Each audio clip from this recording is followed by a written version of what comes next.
With us now, the Canadian Foreign Minister, Melanie Joly. Minister Joly, where do negotiations stand right now between Canada and the United States? Are you talking with the Trump administration? Is there any hope for a last-minute reprieve?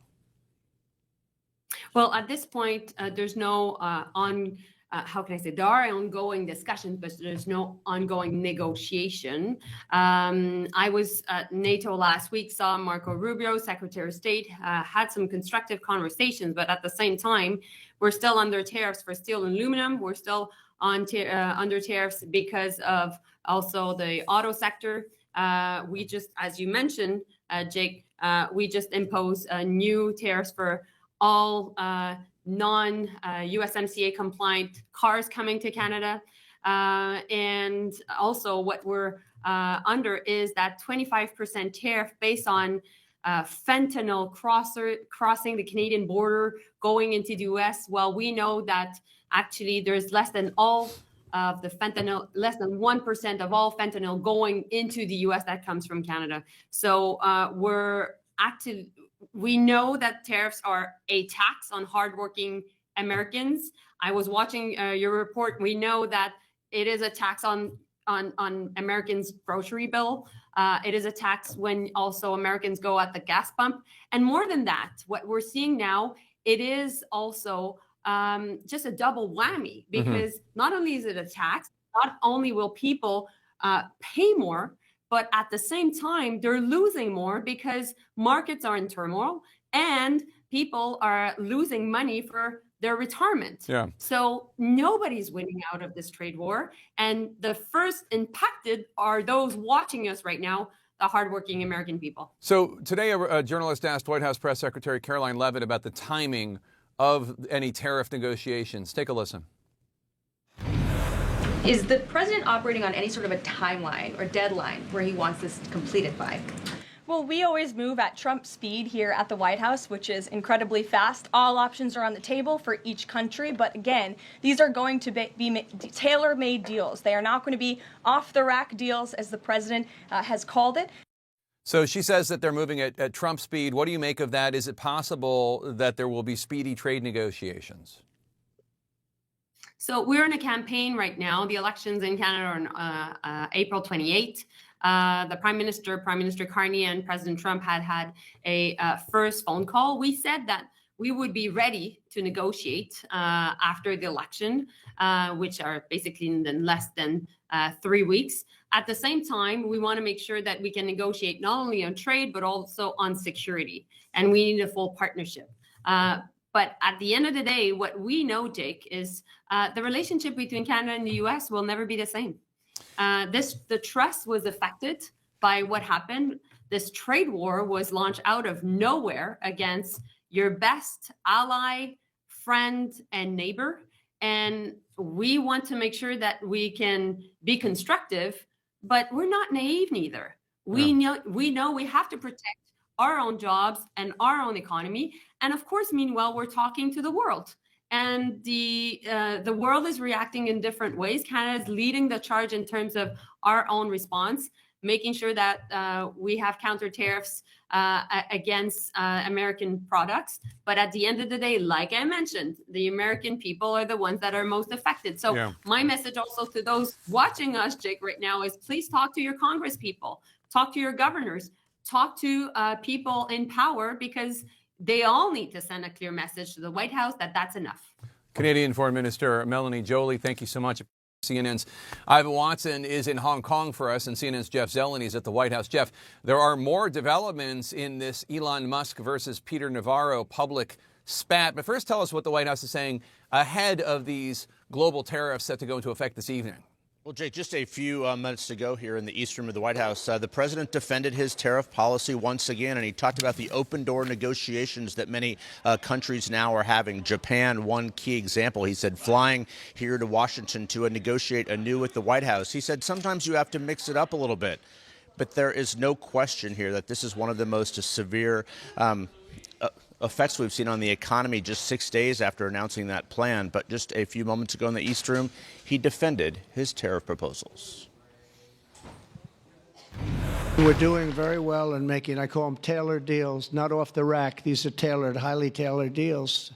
Right now, Japan is flying here to make a deal. South Korea is flying here to make a deal, and others are flying here. It's been amazing what's happened. Sometimes you have to mix it up a little bit.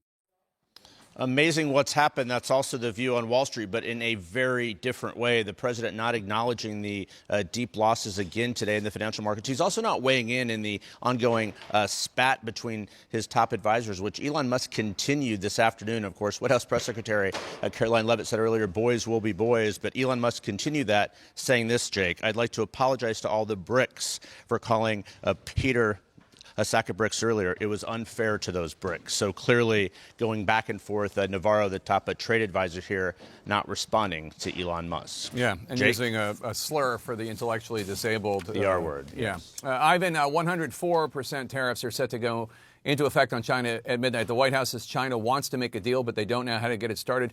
What is the government of China saying, and how will these massive tariffs impact the overall trade war? Right. Well, the Chinese are not backing down right now. They are accusing the U.S. of abusing these tariffs, saying this smacks of unilateralism and protectionism. They say they do not see signs that the Trump administration wants to talk or wants to have a genuine dialogue. And the spokesperson for the foreign ministry in Beijing on Tuesday said that China would fight to the end in a trade war that it says it does not want. Take a listen. Pressure, threats, and blackmail are not the right ways to engage with China. If the U.S. disregards the interests of both countries and the international community, insists on launching a tariff or trade war, China will fight to the end. Right. So no signs at all of backing down. Of course, China has a trade surplus with the U.S. It has about last year it had about $582 billion worth of exports to the U.S., which dwarfs the U.S. imports to China. And that gets to the crux of what President Trump is so angry about. So China does stand to potentially lose more trade here. When President Trump first announced the tariffs last week, China waited till Friday, a national holiday, the tomb sweeping holiday, to announce that it would match his 34% tariffs. We have yet to hear how it would respond to him doubling those in effect. Chinese state media has suggested some of the potential measures that it could take, which is to further tariff U.S. agricultural products, soybeans and sorghum, which are imported in large amounts, pausing cooperation on fentanyl, restricting U.S. films going to Chinese cinemas, and creating further barriers to services. Those are some of the measures that could potentially move forward. The Chinese have also been saying that they've had 8 years to prepare for this. A final thing here, as both countries are preparing to weather this trade war and storm, is that there is a nationalist response. The Vice President, J.D. Vance, repeatedly referred to Chinese peasants, in his words, producing these imports. That has been viewed many times on Chinese social media with a lot of outrage, and the foreign ministry responded to that, calling his remarks ignorant and impolite, referring again to Chinese as peasants. Jake. All right, Ivan Watson in Hong Kong. Thanks so much. CNN's Vanessa Yurkevich is at a New York City grocery store. Vanessa, give us an idea. What are some of the products that will be immediately impacted by tariffs, and how are local businesses, stores like the one you're in, preparing?